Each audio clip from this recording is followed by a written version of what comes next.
로마서 14장 1절에서 12절입니다. 저와 번갈아 교독하고 마지막 절 함께 읽겠습니다. 믿음이 연약한 자를 너희가 받되 그의 의견을 비판하지 말라. 어떤 사람은 모든 것을 먹을 만한 믿음이 있고 믿음이 연약한 자는 채소만 먹느니라.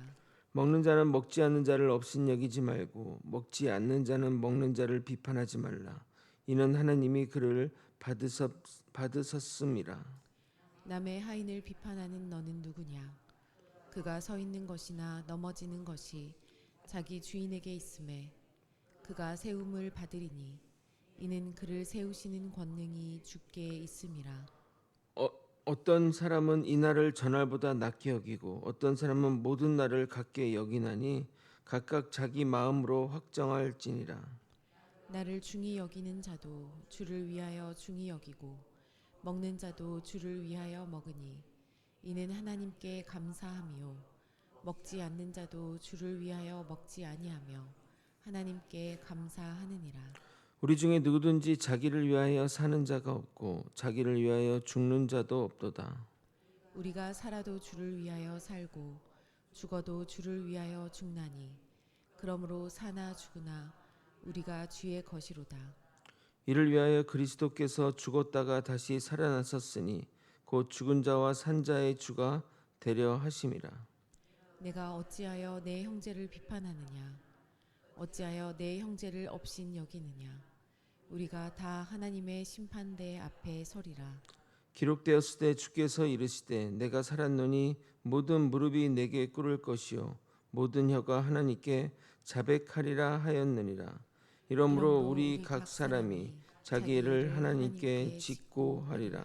아멘. 어제 살펴본 로마서 13장 11절에서 14절 말씀은 종말의 때를 살아가는 성도에게 하는 바울의 권면으로서 영적으로 잠든 삶에서 깨어나 예수 그리스도의 옷을 입어야 함을 강조하고 있습니다. 사도 바울은 구원이 처음 믿음 때보다 가까워졌기 때문에 성도는 세상의 가치관에 취해 영적으로 무감각해져서는 안 되며 제약된 세상의 어둠의 일을 벗어버리고 말씀과 기도와 예배로 무장한 빛의 군사로 살아가야 한다고 권면하고 있습니다. 또한 방탕과 음란뿐 아니라 시기와 다툼 같은 마음의 죄 역시 밤의 삶임을 지적하며 성도는 하나님 앞에서 빛 가운데 단정히 살아가며 삶으로 복음을 드러내야 합니다. 결국 거룩한 삶은 인간의 노력이나 자기 수양으로 이루어지는 것이 아니라 십자가로 의를 이루신 예수 그리스도와의 연합에서 나오는 것이며 성도는 죄와 타협하지 않고 날마다 그리스도로 옷을 입으며 재림의 소망 가운데 깨어 살아가야 하는 겁니다. 오늘 본문은 교회 안에 존재하는 먹을 만한 믿음이 있는 자와 믿음이 연약한 자의 갈등을 다루는 말씀입니다. 당시 로마 교회는 유대인 출신 성도들과 이방인 출신 성도들이 함께 있었습니다. 어떤 사람들은 우상에 바쳐졌을 가능성이 있는 고기를 먹지 않으려 했고 어떤 사람들은 특정 절기를 더 중요하게 여겼습니다. 반면 어떤 이들은 모든 음식이 깨끗하며 모든 날이 하나님 앞에서 동일하다고 생각했습니다. 이 사도 바울은 누가 옳고 그르냐를 따지지 않고 오히려 공동체 안에서 서로 비판하고 정죄하는 태도를 경계하고 있습니다. 핵심은 음식과 절기가 아니라 누가 주인인가 하는 것입니다. 성도는 모두 주님의 종이며 각 사람은 하나님 앞에서 살아가고 하나님 앞에서 판단받는 존재입니다. 오늘 말씀을 통해 교회 안에 상존하는 판단의 문제에 대해 깊이 상고하는 우리가 되길 예수 그리스도 이름으로 소원합니다. 사랑하는 성도 여러분, 사람은 본능적으로 남을 판단하며 살아갑니다. 누가 옳은지, 누가 틀렸는지 끊임없이 평가합니다. 특히 교회 안에서는 신앙이라는 이름으로 서로를 판단하기 쉽습니다. 어떤 사람은 저 사람은 왜 저렇게 행동하는가 말하고 또 어떤 사람은 왜 저 사람은 사사건건 시비를 거는가라고 말합니다. 그러나 오늘 본문에서 사도 바울은 우리에게 매우 중요한 질문을 던집니다. 내가 누구이기에 남의 하인을 판단하느냐? 오늘 말씀은 단순한 인간관계의 교훈이 아니라 복음 안에서 성도가 어떤 존재인지를 보여주는 말씀입니다. 사도 바울은 먼저 믿음이 강하다고 하는 자들에게 권면하고 있습니다. 1절입니다. 믿음이 연약한 자를 너희가 받되 그의 의견을 비판하지 말라. 1절만 읽으면 너무 당연한 말을 한다고 생각할 수 있습니다. 당연히 믿음이 연약한 자, 예를 들어 초신자를 받아들이고 그들의 생각과 행동을 비판해서는 안 될 겁니다. 만약 새신자를 배척하고 그의 의견을 비판하는 자가 있다면 누구도 지지받지 못할 것입니다. 그러나 본문의 내용은 그런 내용이 아닙니다. 본격적인 설명에 앞서 본문의 배경 먼저 설명드리도록 하겠습니다. 초대교회 안에서는 음식 문제로 갈등이 있었습니다. 어떤 사람은 아무 음식이나 먹었고 어떤 사람은 율법적 이유로 고기를 먹지 않고 채소만 먹었습니다. 2절을 여러분이 한번 읽어보도록 하겠습니다. 시작.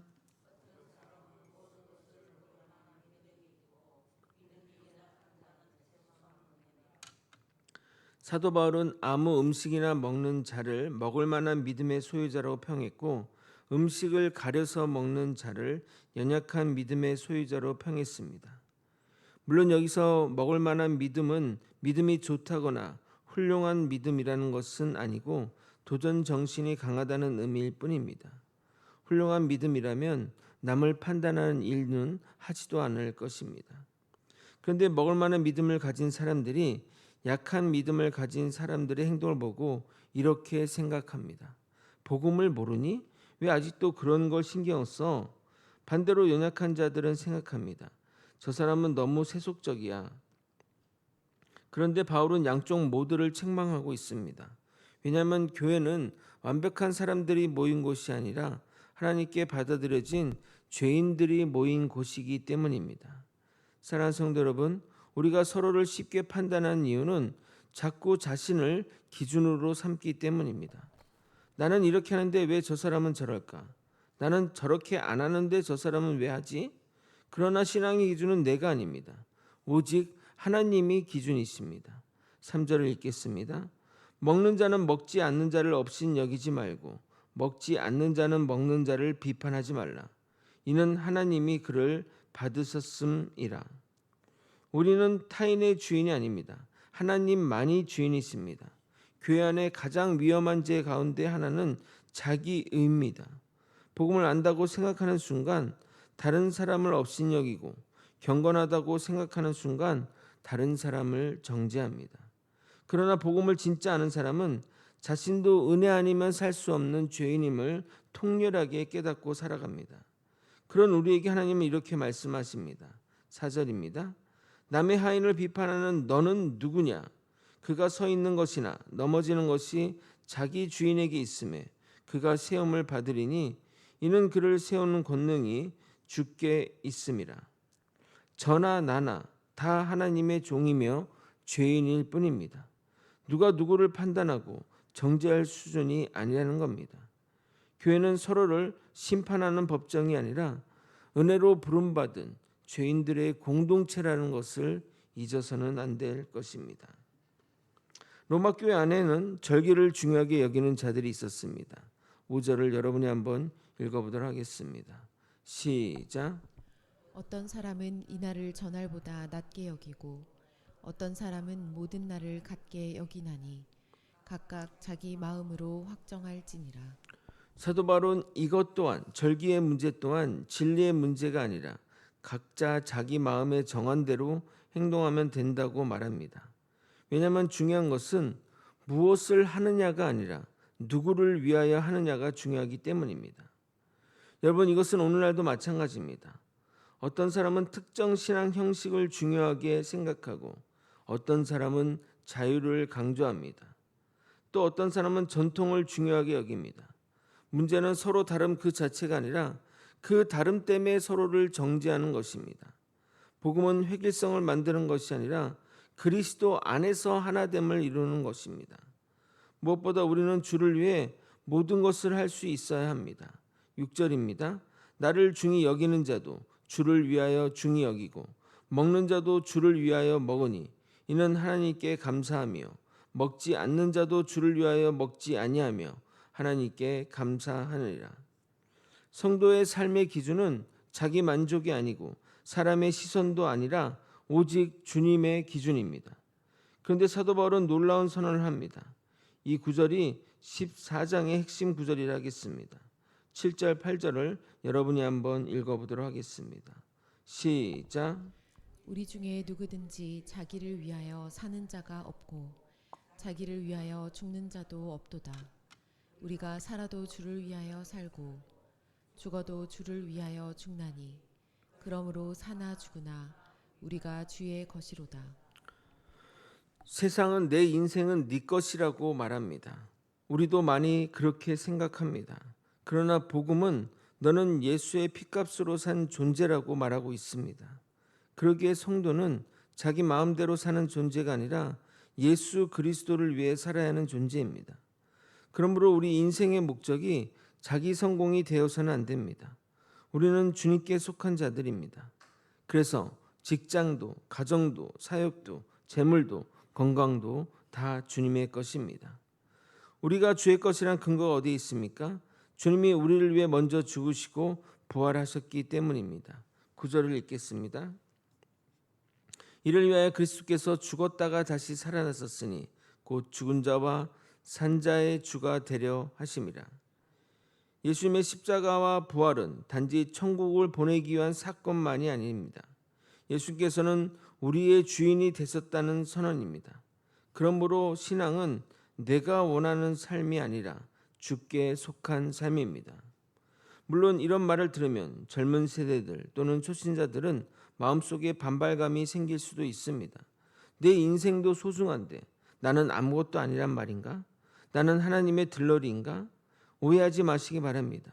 주를 위하여 산다는 것이 자신의 꿈과 직업과 모든 것을 포기하고 목회자나 선교사가 되라는 것이 아닙니다. 그것은 부르심을 받은 자들이 하는 것이고 여러분 성도 여러분은 여러분의 자리에서 여러분의 삶을 잘 살아내면 되는 것입니다. 여러분의 삶도 가정도 모든 것이 여러분이 이끌어가면 되는 겁니다. 그러나 목적이 주를 향하라는 것입니다. 사람들은 남의 삶에 대해 쉽게 말하나 정작 자신이 하나님 앞에 설 날은 잘 생각하지 않는 것 같습니다.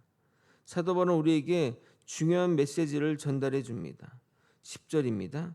내가 어찌하여 내 형제를 비판하느냐? 어찌하여 내 형제를 업신 여기느냐? 우리가 다 하나님의 심판대 앞에 서리라. 이 심판의 자리에는 목사도 서고 장로도 서고 오래 믿은 사람도 서고 오늘 믿은 사람도 섭니다. 그날에는 직분도 이생의 자랑도 모두가 사라지고 오직 하나님 앞에 선 한 영혼만 남게 됩니다. 그러므로 함부로 형제를 판단하지 마십시오. 우리는 재판관이 아닙니다. 우리는 심판받아야 할 죄인입니다. 그런데 이 말은 우리에게 위로의 말씀이 되기도 합니다. 사람들이 나를 오해해도 염려할 것 없습니다. 사람들이 나를 함부로 판단해도 괜찮습니다. 그들의 판단은 아무런 의미가 없기 때문입니다. 우리 일들의 우리의 모든 것의 최종 판결자는 하나님이시기 때문입니다. 성도는 사람의 평가로 사는 존재가 아니라 하나님의 판단 앞에서 살아가는 존재들입니다. 11절과 12절을 읽고 설교를 마치도록 하겠습니다. 기록되었을 때 주께서 이르시되 내가 살았노니 모든 무릎이 내게 꿇을 것이요 모든 혀가 하나님께 자백하리라 하였느니라. 이러므로 우리 각 사람이 자기 일을 하나님께 짓고 하리라. 말씀을 정리하겠습니다. 사랑하는 성도 여러분, 교회 안에는 서로 다른 모습의 사람들이 살아가고 있습니다. 신앙의 경륜도 다르고 이해의 깊이도 다르고 양심의 기준도 다릅니다. 그러나 우리 모두의 공통점이 있습니다. 우리 모두는 예수 그리스도의 은혜로 살아가는 죄인이라는 사실입니다. 그러므로 서로를 업신여기지 말고 정죄하지도 말고 서로를 받아들이십시오. 그리고 하나님께서 이미 받으신 사랑으로 품으십시오. 이것을 꼭 기억하시면 좋겠습니다. 우리는 살아도 주의 것이고 죽어도 주의 것입니다. 예수 그리스도는 우리의 주인이십니다. 그 주님 앞에 서는 날까지 겸손함으로 서로 사랑하며 살아가는 교회가 되시길 예수 그리스도 이름으로 축원드립니다. 기도하시겠습니다. 성경은 계속해서 남을 판단하고 비판하지 말라고, 정죄하지 말라고, 자기 기준으로 남을 보지 말라고 하는데 우리는 매일매일 남을 판단하고 정죄하며 자기 기준으로 말들을 합니다. 아버지여, 그것이 얼마나 하나님 앞에서 죄된 행동이며 하나님의 심판받을 행동임을 우리가 깨닫게 하여 주시옵소서. 그냥 그러면 그렇다, 아니면 아니다 할 뿐이 우리가 해야 할 말인 것입니다. 하나님 뜻 가운데 끝내 살아내는 우리 모두가 될 수 있도록 이끌어 주시옵소서. 이 모든 말씀 우리 주 되신 예수 그리스도 이름으로 기도드리옵나이다. 아멘.